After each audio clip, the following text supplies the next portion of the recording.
Estamos de volta e para ilustrar essa nossa conversa, pegamos algumas informações que podem contextualizar claramente o panorama agrícola brasileiro.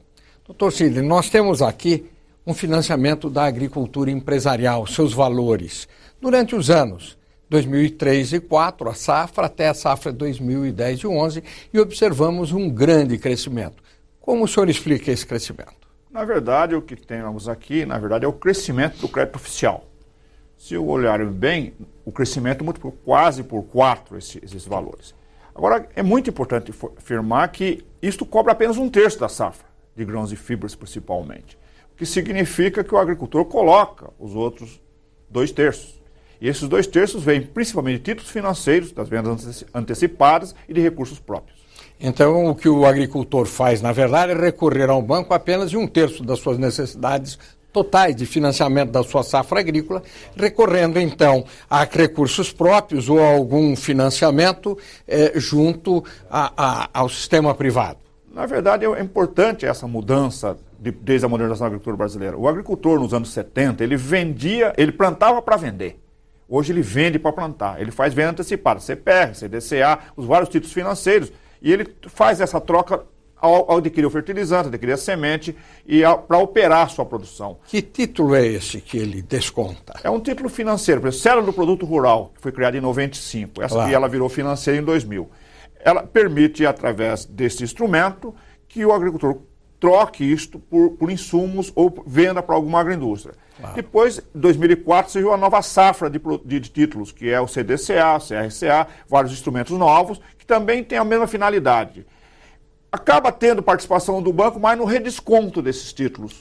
Mas, objetivamente, não é um contrato de crédito. Hoje o agricultor anda mais em cima das suas próprias pernas e muito menos em cima do governo, contrário ao senso daquilo que ocorreu no passado. Exatamente. O agricultor, na verdade, ele só depende do governo por uma questão crucial, que é o investimento. Comprar máquinas com recursos são do BNDES.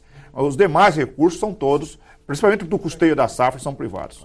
Vamos ver o que acontece com a máquina agrícola, o que acontece com a aquisição destas máquinas ao longo do tempo. Nós temos aqui as vendas de máquinas agrícolas em 1.000 unidades. Então estamos falando, por exemplo, em 2003, na aquisição de 38.000 máquinas agrícolas. E aí há esse desempenho curioso, porque num determinado instante a queda é excessiva da aquisição de máquinas, como é excessiva a retomada das compras. O que é que explicou isso, Dr. Sidney? Basicamente, quando você pega 2003, 2004, nós tínhamos o câmbio muito alto, 4,40, 4,20 a preços de hoje. Então, os preços internacionais, vezes esse câmbio, se davam uma renda interna razoável para o agricultor.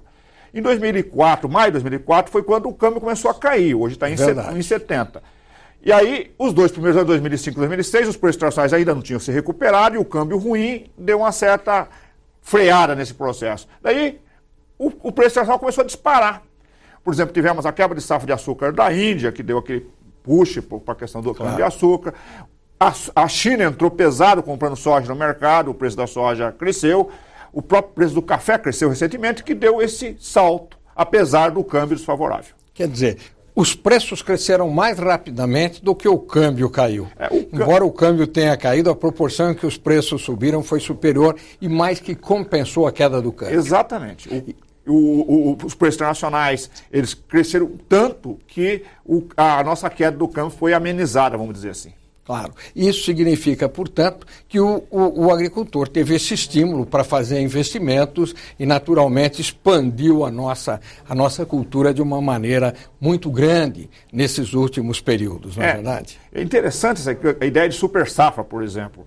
Em 69, colhemos na super safra 58 milhões de toneladas de grãos. Hoje, a nossa super safra está em 160 milhões de toneladas de grãos. Quer dizer, esse crescimento substantivo foi derivado aos preços recentes. Esse número de máquinas é suficiente para produzir uma agricultura tão robusta quanto essa que nós vivemos nesses últimos momentos, se comparado, por exemplo, com os Estados Unidos? O que o senhor diria? Os Estados Unidos, eles têm uma situação peculiar. O inverno rígido, eles têm que superestimar a capacidade de máquinas deles. Então, tem 4 milhões e 600 mil tratores. Nós temos alguma coisa em torno de 800 mil tratores. E isso significa que nós temos uma outra vantagem, que é, nós não temos inverno rígido, então podemos usar tratores mais tempo do ano, depreciar melhor o capital fixo. Claro. Então nós usamos melhor a máquina, somos mais competitivos que eles por causa disso. Nós temos quantas máquinas hoje? Qual é o Mas alguma torno em torno de 750 a 800 mil máquinas no campo. No campo. Nos Estados Unidos? 4 milhões e 600 mil. 4 milhões e 600.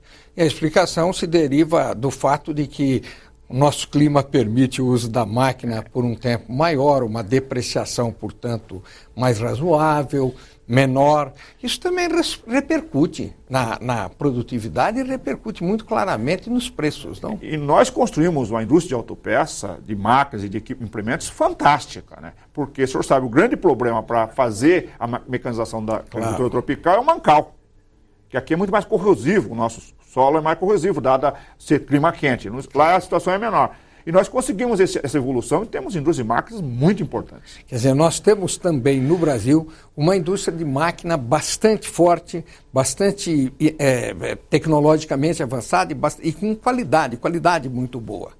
E essa qualidade pode ser vista, por exemplo, agora no final, temos o AgriShow. Claro. A AgriShow é uma feira, talvez a melhor do hemisfério sul. Francamente, eu não tenho perdido nenhuma dessas feiras. Os Cifras e Safras voltam em algum instante. Fique aí.